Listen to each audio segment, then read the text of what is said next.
सख्त एक्शन लिया जाएगा। अच्छा मनीषा, एक अपडेट मैं दर्शकों को देना चाहूंगी जरूर। मुख्यमंत्री इस मामले पर कुछ देर में बोल सकते हैं क्योंकि ये बहुत सीरियस इशू है और पुणे के दौंड में यवत क्षेत्र में ये हुआ है, तो ये बड़ा इशू है। और जिस तरह की तस्वीरें सामने आ रही है ना, जो वीडियो सामने आ रहे हैं, अब पुलिस का काम ये होगा, जांच एजेंसियों का काम ये होगा कि उन चेहरों को पहचाना जाए जो भीड़ में दिख रहे हैं, जिनके हाथ में पत्थर होंगे, जो हिंसा को भड़काते हुए नजर आएंगे, उस एक एक चेहरे की पहचान होगी।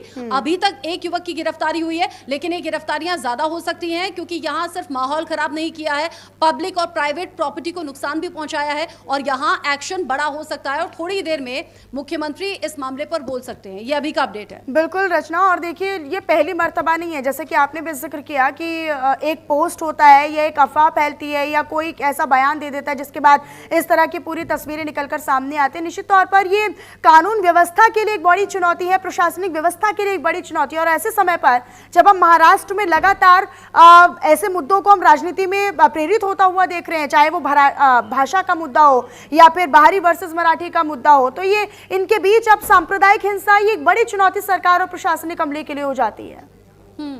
ये बड़ी जिम्मेदारी है और बड़ी जिम्मेदारी निभाते हुए ही पहले तो ऑफिसर्स वहां पर पहुंच गए।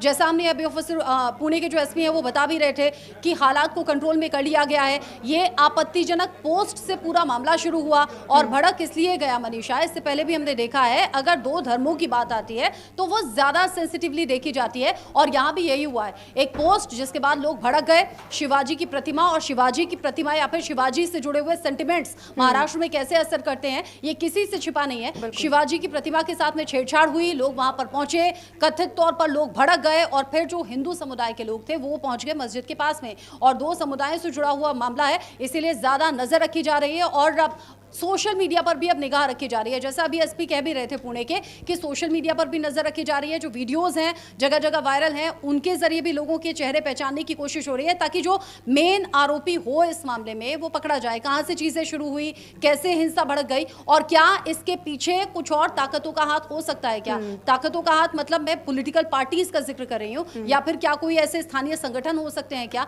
जो जानबूझकर माहौल खराब करना चाहें या किसका फायदा किसका नुकसान हो सकता है? ये सभी चीजें सभी पहलू पुलिस को देखने होंगे। बिल्कुल, और ये शांति व्यवस्था या फिर कानून व्यवस्था को लेकर भी एक बड़ी चुनौती हम लगातार जिक्र भी कर रहे हैं। अब सीएम वहां पर पहुंचेंगे और पहचान की जाएगी तो तस्वीर और ज्यादा साफ हो पाएगी। शरारती तत्व भी इस तरह का हम कई बार देखते हैं कि माहौल खराब करने की या शांति खराब करने का प्रयास करते हैं और शरारती तत्व जानबूझकर कुछ ऐसे प्रोवोक करते हैं या फिर पोक करते हैं, छेड़ने का प्रयास करते हैं कि एक स्टेटस डाला, एक विवादित बयान दिया या एक स्टेटमेंट दे दिया, कुछ ऐसी हरकत कर दी है जिससे पूरा माहौल खराब होता है।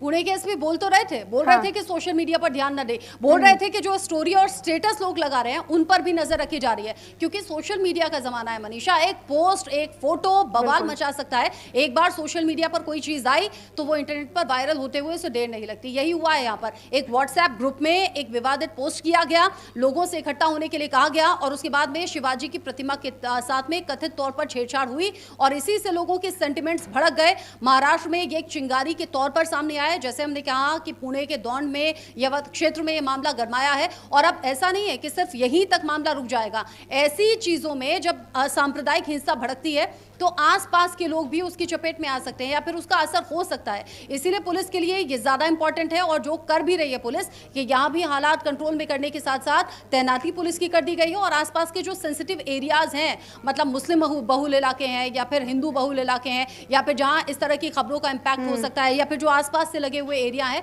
वहां पर खासतौर पर नजर रखी जा रही है ताकि हालात कंट्रोल में रहे। अच्छा, क्योंकि ये सुबह 10 बजे तनाव बढ़ना शुरू हुआ था रचना और दो गुटों में हिंसा फैली, फिर 3 मोटरसाइकिलों को आग के हवाले कर दिया, कई दुकानों को जला दिया गया, कई खड़ी गाड़ियों को आग के हवाले कर दिया, इसके अलावा बेकरी की दुकान में आग लगा दी है। फिलहाल अगर हम स्थिति की बात करते हैं तो क्या प्रतिक्रियाएं प्रशासनिक अमले से आ रही है? हमने अभी अधिकारी को सुना भी, लेकिन अभी फिलहाल स्थिति किस प्रकार से मानी जा सकती है? क्या लगता है क्या कुछ घंटे बीत जाने के बाद अब थोड़ी स्थिति सामान्य होगी?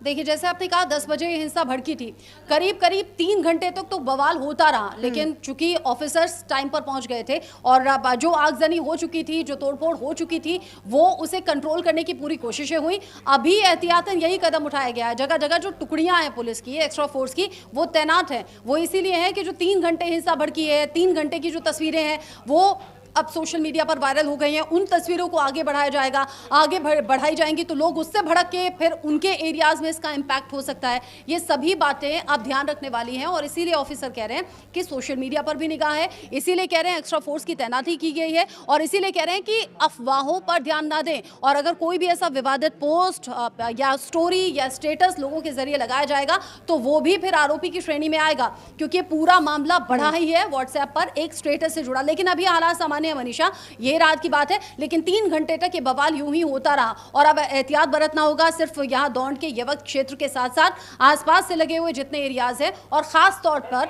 जो सेंसिटिव जोन है वहां ध्यान रखना होगा। अच्छा, क्या कुछ घायलों की स्थिति के बारे में जानकारी है या फिर इसमें किसी प्रकार की कोई जानहानि, कोई बड़ा नुकसान इसमें हुआ है, इस बारे में कोई अपडेट? अच्छा, जैसे अभी ऑफिसर बोल भी रहे थे, ऐसा लग रहा था मनीषा मुझे भी शुरुआत में कि जिस तरह से हिंसा भड़की है या पत्थरबाजी हुई है, हो सकता है लोग जख्मी हुए हों, लेकिन ऑफिसर कह रहे हैं कि ऐसे किसी के जख्मी होने की खबर सामने नहीं आई है। हो सकता है कि थोड़ा टाइम आगे बढ़े, थोड़ा और जांच आगे बढ़े, तब हो सकता है कुछ जख्मी लोगों के बारे में जानकारी मिले। लेकिन हाँ, जो बाइक फूकी गई है, जो बेकरी में आग लगाई गई है, जाहिर सी बात है उससे बड़ा नुकसान हुआ है और जिनकी बाइक रही होगी, जिनकी बेकरी रही होगी, वो पर्सनली इस नुकसान को देख रहे होंगे, झेल रहे होंगे। लेकिन अभी लोगों के जख्मी होने की ऐसी कोई अभी तक की खबर सामने नहीं आई है। लेकिन हाँ, मैं फिर से कहूंगी, जो व्यूअर्स हमारे साथ में भी जुड़े हैं, अगर पुणे के इलाके से जुड़े हैं या दौंड या यवत क्षेत्र से जुड़े हुए हैं, अगर कोई भी ऐसी अफवाह आपके सामने आती है, बिलीव मत कीजिएगा। और चूंकि पुलिस भी सोशल मीडिया पर नजर रख रही है, ऐसा होता है ना मनीषा, अगर कहीं कोई हिंसा भड़की, कोई किसी के फेवर में आ जाता है, कोई किसी के खिलाफ आ जाता है और फिर उल्टे सीधे पोस्ट करते हैं, तो इस वक्त पुलिस की जांच एजेंसियों की पैनी नजर है। जो इस तरह की चीजों को फेवर करेगा वो भी नपेगा और जो उलझुल पोस्ट करेगा वो भी।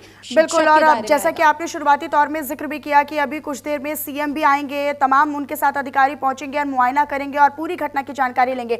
बहुत शुक्रिया रचना, आपके हमारे साथ जुड़ी और इस तमाम खबर पर आपने हर एक एंगल से जानकारी साझा की है। ये एक्सक्लूसिव तस्वीरें हम आपको दिखा देते हैं आगजनी की, जिस तरीके से बाइकों को आग के हवाले कर दिया गया, और साथ ही साथ ये एक्सक्लूसिव तस्वीरें पुणे के यवत क्षेत्र की है, जहां पर ये पूरा मामला घटित हुआ है। सांप्रदायिक हिंसा और आगजनी और पथराव में तब्दील हो गई है। लेकिन सवाल यह है कि पुणे के कानून व्यवस्था और शांति व्यवस्था में दखल अंदाजी करने वाले, हस्तक्षेप करने वाले या साजिश रचने वाले कौन लोग हैं। तो ये देखिए, आगजनी की जो पूरी घटना है वो किस तरीके से कैद हो गई है वो भी आपको दिखा रहे हैं। हवाई फायर करते हुए नजर आ रहे हैं लोग। आप देखिए, एक्सक्लूसिव तस्वीर आपको दिखा रहे हैं।